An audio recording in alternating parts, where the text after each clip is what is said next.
L'annonce a été faite mercredi soir par l'ONG sud-africaine qui gère le site. C'est avec un profond regret que nous vous informons que le 8 février, une équipe de Rangers a été prise en embuscade dans le parc national du W au Bénin. Le bilan provisoire fait état de plusieurs morts ainsi que des blessés. Nous continuons à travailler en étroite collaboration avec le gouvernement pour améliorer la sécurité dans la région. Selon African Parks, 5 gardes forestiers et un soldat des forces armées béninoises ont été tués. Une dizaine d'autres personnes ont été blessées. Selon l'agence de presse Reuters, qui cite 3 sources sécuritaires locales, un ancien militaire français travaillant comme instructeur figurerait parmi les victimes. Aucune revendication pour le moment, mais le parc national du W se trouve dans le nord du Bénin. Il s'étend sur les territoires burkinabés et nigériens voisins, une région confrontée à une menace djihadiste grandissante.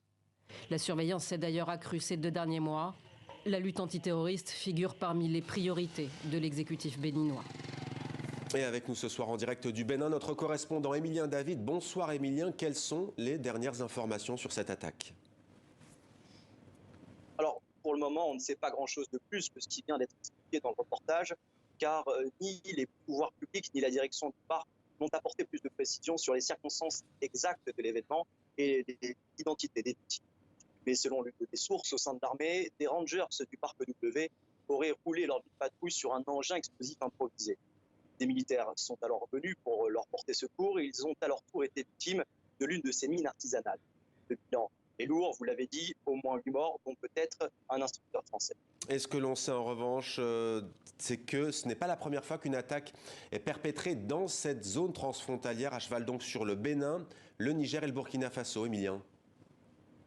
Oui, le nord du Bénin est une zone extrêmement tendue, mais le phénomène est relativement récent. Le premier incident de ce type a été enregistré le 30 novembre dernier et depuis, 5 autres attaques, dont celle de mardi, ont touché des forces de sécurité sans faire de victimes civiles.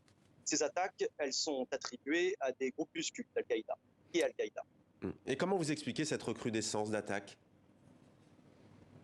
Alors, c'est difficile à dire aujourd'hui. On ne sait pas si c'est parce qu'il y a plus de djihadistes, parce qu'aujourd'hui, on ne sait pas du tout comment évoluent les effectifs de djihadistes dans le pays. Mais on sait que des groupes liés à Al-Qaïda affluent du Sahel vers le nord du Bénin.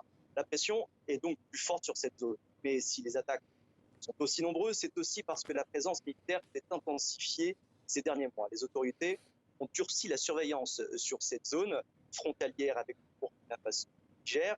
Plusieurs groupes terroristes avaient été repérés. À présent, gênés dans leur mouvement, notamment pour s'approvisionner en nourriture et en carburant, les groupes islamistes tentent alors, avec ces attaques, de libérer des axes entravés aujourd'hui par là.